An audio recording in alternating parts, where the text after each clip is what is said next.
Merci beaucoup, Monsieur le Grand Rabbin. Je donne la parole au président du Conseil français du culte musulman, Monsieur Mohamed Moussaoui. Monsieur le Président, Monsieur le rapporteur, Mesdames et Messieurs les députés, dans le projet de loi Mariage pour tous, le gouvernement déclare être conscient de toutes les dimensions philosophiques et anthropologiques entourant le mariage et estime que ces dimensions ne peuvent venir percuter l'exigence de l'égalité. Ce projet va étendre aux personnes de même sexe les dispositions actuelles du mariage, de la filiation et de la parenté. Il ouvre l'adoption aux couples homosexuels, et ce, dans un cadre identique à celui qui est actuellement en vigueur. Le projet de loi, nous dit-on, ne prévoit pas d'équivalent à la présomption de paternité qui existe aujourd'hui au sein des couples mariés.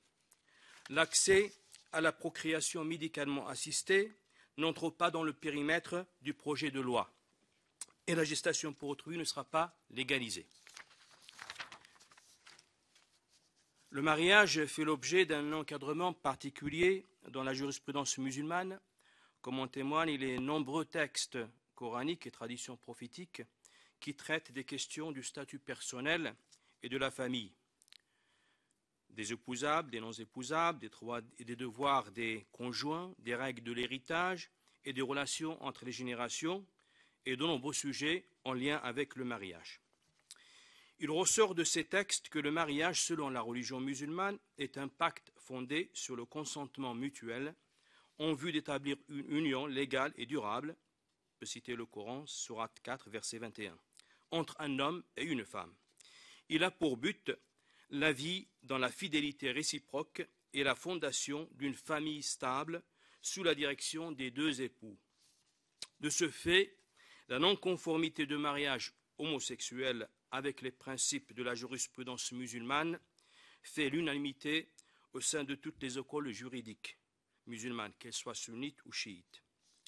Ce pacte entre un homme et une femme crée une filiation réelle et structurante non seulement de la relation de l'individu avec ses ascendants et ses descendants, mais également de sa relation avec les autres membres de la société.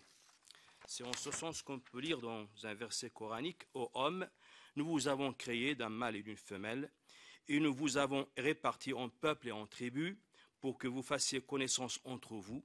En vérité, le plus méritant d'entre vous auprès de Dieu est le plus pieux. » L'opposition du culte musulman au mariage de deux personnes de même sexe étant réaffirmée, nous devons rajouter que, compte tenu du principe de laïcité, qui tient compte de la diversité et de la pluralité de religions et de convictions au sein de notre société, nous sommes conscients que les règles et les normes d'une religion, en particulier l'islam, ne peuvent être mises en avant pour s'opposer ou se soustraire aux normes et aux règles de la République, qui s'appliquent à tous. Ces règles républicaines doivent être le résultat de débats et de choix démocratiques ouverts à tous. Ouverts à tous les citoyens, quelles que soient leurs convictions ou leurs conditions.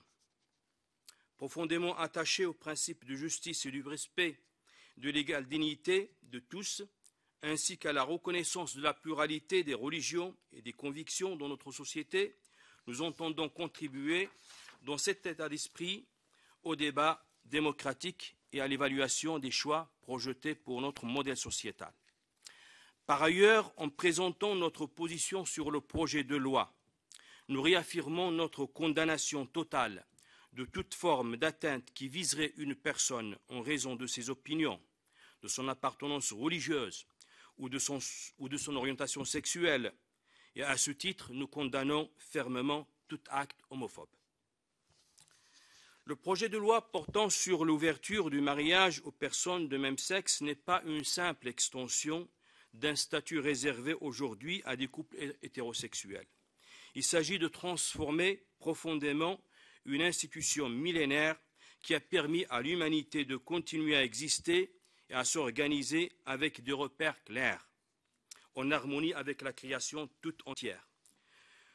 Nous avons créé de toutes choses deux éléments de couple, mâle-femelle, peut-être vous rappellerez-vous, dit le Coran, sourate 51, verset 49.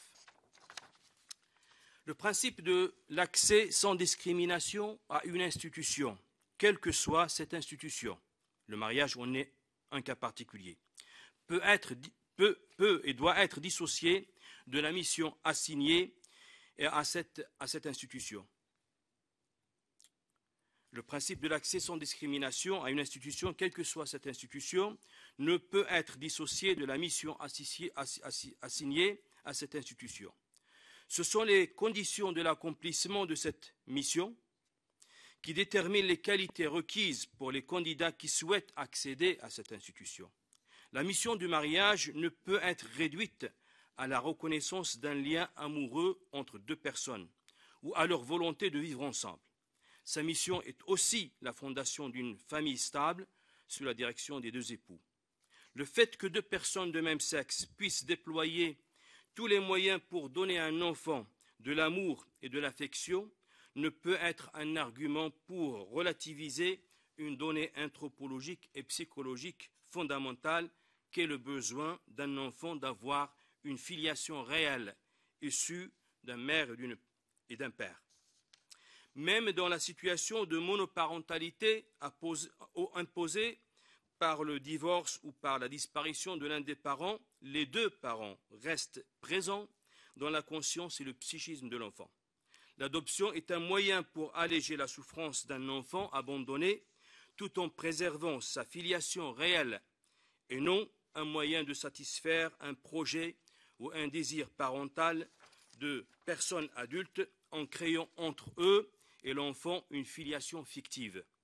Dès lors, a-t-on suffisamment de recul pour être sûr de garantir à tous les enfants adoptés les mêmes chances d'épanouissement, indépendamment de la nature du couple adoptif? Le principe d'égalité doit être aussi garanti à tous les enfants. D'autres problèmes éthiques à ne pas sous-estimer peuvent ressurgir via la question du mariage. À titre d'exemple, le projet gouvernemental, s'il exclut pour l'instant de faire reconnaître l'équivalent à la présomption de paternité qui existe aujourd'hui au sein des couples mariés, ou à l'accès à la procréation médicalement assistée, pourrait trouver des difficultés à défendre cette position. En effet, le principe d'égalité entre les couples pourrait être invoqué pour refuser toute différence de traitement en raison de la nature du couple.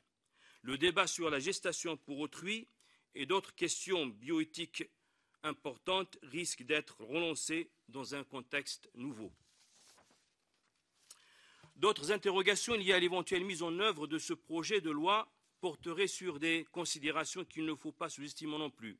À titre d'exemple, y aurait-il deux régimes de mariage hétérosexuel et homosexuel avec deux états civils distincts?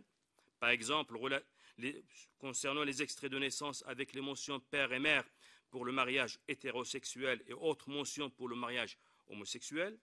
Car au nom du principe d'équité et d'égalité, pourquoi imposer aux couples hétérosexuels et à leurs enfants la suppression des mentions père et mère dans leur état civil, lorsqu'on sait que cette suppression aurait forcément un impact sur leurs sentiments, leur identité et leur vie quotidienne? Au cas où il y aurait un seul régime et un seul modèle d'état civil, a-t-on évalué les conséquences générées par l'actualisation des registres d'état civil et de tous les documents qui reposent sur ces registres? Livret de famille, copie d'acte de naissance, acte de mariage, carnet de santé, etc. Mais également au sein de la fonction publique, de la sécurité sociale, des établissements d'enseignement, etc. Si nous ne pouvons pas ignorer que certaines personnes homosexuels, au nom du principe de l'égalité, demandent que leur vie en couple soit reconnue via l'institution du mariage avec les droits et les devoirs qu'elle impose, nous sommes en mesure de nous interroger sur le nombre de couples qui feraient cette demande et du nombre de ces couples qui souhaiteraient bénéficier du droit d'adopter des enfants. À titre indicatif, d'après l'INSEE, entre 2000 et 2010, sur les 905 000 à peu près de PACS qui ont été signés, 63 000 ou 64 000 entre ces pactes étaient entre des personnes de même sexe. Le nombre de couples homosexuels concernés par ce projet de loi étant très réduit, nous nous interrogeons sur l'opportunité d'introduire par son adoption une évolution importante dans la vie de nos sociétés, avec le risque d'ouvrir un débat passionnel qui divise au moment où il y a nécessité de se concentrer ou de concentrer les efforts de tous sur les priorités et les défis importants qui se présentent à notre pays en cette période difficile de grande crise économique et sociale. Nous ne pouvons ignorer que les sondages ou des sondages réalisés récemment donnent 65%, pour certains d'entre eux, de Français favorables au mariage entre deux personnes de même sexe et 53% de Français favorables à l'ouverture de l'adoption aux couples de même sexe. Cependant, il est utile de rappeler qu'avant le lancement des États généraux de la bioéthique en septembre 2008, les sondages donnaient une majorité de Français favorables à la gestation pour autrui. Après un semestre de débat public, ils étaient une majorité à s'opposer à la législation de cette pratique en France, notamment afin d'éviter toute instrumentalisation du corps de la mère porteuse. Le risque d'emprunter par la transformation d'un grand principe régulateur qu'est la filiation, un chemin irréversible qui engage la société d'aujourd'hui et de demain dans un avenir incertain est très grand. Ce serait oublier, comme le soutenait Henri Bergson, que sur 10 erreurs politiques, 9 consistent à croire que ce qui était vrai hier l'est encore aujourd'hui, mais que la 10e, la plus grave sans doute, consiste à croire ce qui était vrai hier ne l'est plus aujourd'hui. Je parle de la filiation. Je vous remercie pour votre attention. Merci beaucoup, Monsieur le Président.